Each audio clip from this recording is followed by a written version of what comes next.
মাননীয় প্রধানমন্ত্রী, বাংলাদেশ পুলিশের অপারেশনাল কার্যক্রম, ট্রাফিক ব্যবস্থাপনা এবং অন্যান্য কাজে স্বচ্ছতা বাড়াতে বডি অন ক্যামেরার ব্যবহার আমরা বাড়াতে চাচ্ছি। এই ক্ষেত্রে কিছু বডি অন ক্যামেরা আমাদের আছে। আমরা ভবিষ্যতে সকল পর্যায়ে যাতে বডি অন ক্যামেরা ব্যবহার করে রেকর্ডেড রাখতে পারি সব বিষয়ে, তদন্ত, অপারেশন, সমস্ত কার্যক্রমে সেই জন্য ব্যবস্থা নেব। জাতিসংঘের মানদণ্ড অনুযায়ী ন্যূনতম বল প্রয়োগ নীতির বিষয়ে পুলিশ সদস্যদের প্রশিক্ষণ প্রদান করা হচ্ছে। এক্ষেত্রে আপনারা সবাই দক্ষ পেশাদার পুলিশ অফিসার্স। আপনাদেরকে স্মরণ রাখতে হবে মানবাধিকারের বিষয়টি এখন অত্যন্ত গুরুত্বপূর্ণ, কিন্তু তাই বলে আপনারা অপরাধ কার্যক্রম বন্ধ করতে গেলে বা কমাতে গেলে বা প্রসিকিউশন টিমকে সহযোগিতা করতে গেলে তদন্ত কার্যক্রম যাতে সুষ্ঠুরূপে পরিচালিত হয়, সেজন্য আপনারা কৌশলে যা যা করতে হয় সেরকম মানবাধিকারকে সমুন্নত রেখে সকল কার্যক্রম চালাবেন। সড়ক, মহাসড়ক, নৌপথ, রেলপথ, শিল্প ও কলকারখানা এবং দেশের গুরুত্বপূর্ণ স্থাপনা নিরাপত্তা নিশ্চিত করার পাশাপাশি রোহিঙ্গা ক্যাম্প, যেটা FDM এর নামে পরিচিত, অন্তত স্পর্শকাতর স্থানেও বাংলাদেশ পুলিশ দক্ষতার সাথে দায়িত্ব পালন করছে। এখানে 4টা লেয়ারের নিরাপত্তা ব্যবস্থা আছে। প্রথম APBN, তারপরে পুলিশ, এরপরে সম্ভবত কোস্টগার্ড, BGB, তারপরে বাংলাদেশ সেনাবাহিনী।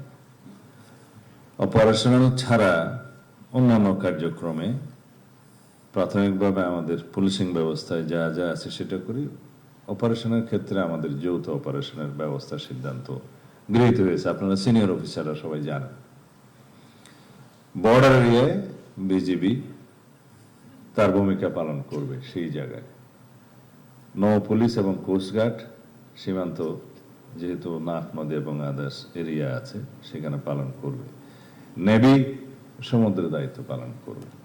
ইন ডিটেইল আপনারা জানেন, আপনারা এই কমিউনিকেশনটা ডিসেমিনেট করবেন টু দি লোয়েস্ট লেভেল। পর্যটন শিল্পের উন্নয়নে পর্যটকদের নিরাপত্তা নিশ্চিত করতে টুরিস্ট পুলিশের সক্ষমতা বাড়ানো হচ্ছে। এখানে আমরা এখনো সুনাম অর্জন করতে পারিনি। ইন ডিটেইল আমি আপনাদেরকে বলবো না, সেটা আপনারা জানেন। এখানে আমাদের দেশের ভাবমূর্তির বিষয়টি জড়িত। টুরিস্ট পুলিশের যিনি সিনিয়র অফিসার রেসপন্সিবল, উপরে তো IGP আছে, আপনারা আবার একটা সমন্বিতভাবে উদ্যোগ গ্রহণ করবেন যাতে আমাদের দেশের ভাবমূর্তি বৃদ্ধি পায় এবং পর্যটকের সংখ্যা বৃদ্ধি পায়। Police clearance certificate, online GD সহ অন্যান্য সেবা দ্রুততার সঙ্গে প্রদানের কার্যক্রম চলছে, কিন্তু এটা এনশিওর করতে হবে যাতে সবকিছু আমরা যথাসময়ে দিতে পারি। পুলিশ ক্লিয়ারেন্সের নামে অতীতে যে সমস্ত ভোগান্তি হতো, আমরা নিজেরা ভুক্তভোগী জানি, সেই রকম কোনো রিপোর্ট যেন না আসে।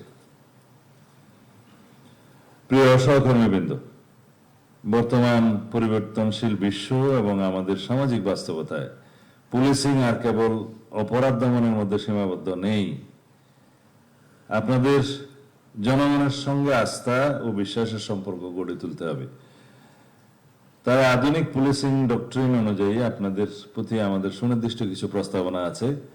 তার সাথে আপনাদের যে সমস্ত বক্তব্য এসছে, প্রস্তাবনা আছে, সেগুলো আমি অ্যাড্রেস করব এবং মাননীয় প্রধানমন্ত্রীর কাছে সুপারিশ আকারে প্রদান করব এখন বক্তব্যের মাধ্যমে। আপনারা এখানে লিখেছেন পুলিশকে হতে হবে জনগণের প্রকৃত বন্ধু। সেটা আপনারা নিজেরা যাতে বুকে হাত দিয়ে বলতে পারেন সেরকম পুলিশিং ব্যবস্থা গড়ে তুলবেন আশা করি। প্রতিটি থানায় আগত সেবা প্রার্থী যেন কোনো প্রকার হয়রানির ছাড়া আইনি সহযোগিতা পায় তা নিশ্চিত করতে হবে। মনে রাখবেন, আপনাদের প্রতিটি আচরণ যেন রাষ্ট্রীয় সেবকের প্রতিফলন হয়। পুলিশই জনতা, জনতাই পুলিশ, এই স্লোগানকে কেবল মুখে নয় কর্মে বাস্তবায়ন করতে হবে। এটা কারা লিখেছে আমি জানি না এই লাইনটা। আপনারা যে জনবান্ধব পুলিশ সেটা প্রমাণ করার জন্য আপনাদের সামনে আরো সুযোগ আছে, সময় আছে। আশা করি আপনারা এটি হৃদয়ে ধারণ করবেন, যাতে জনগণ মনে করে এই স্লোগানটা সত্য। পুলিশই জনতা, জনতাই পুলিশ। যে কোনোভাবে হোক প্রাতিষ্ঠানিকভাবে আমাদেরকে কিছু বিষয়ে বিব্রত হতে হয়েছে, সেটা কাটিয়ে ওঠার জন্য আপনারা যথেষ্ট চেষ্টা করেছেন বিগত 2-2.5 মাসে এই গণতান্ত্রিক সরকারের অধীনে, এবং ভাবমূর্তি আপনারা সমুন্নত করতে পেরেছেন বলে আমরা বিশ্বাস করি। এটাকে আপনারা ধরে রাখবেন। তবে আমার দৃষ্টিতে এটা অ্যাচিভমেন্ট অনেক বাকি আছে, খুশি হওয়ার কোনো কারণ নেই, অনেক বাকি আছে, আপনারা চেষ্টা করবেন।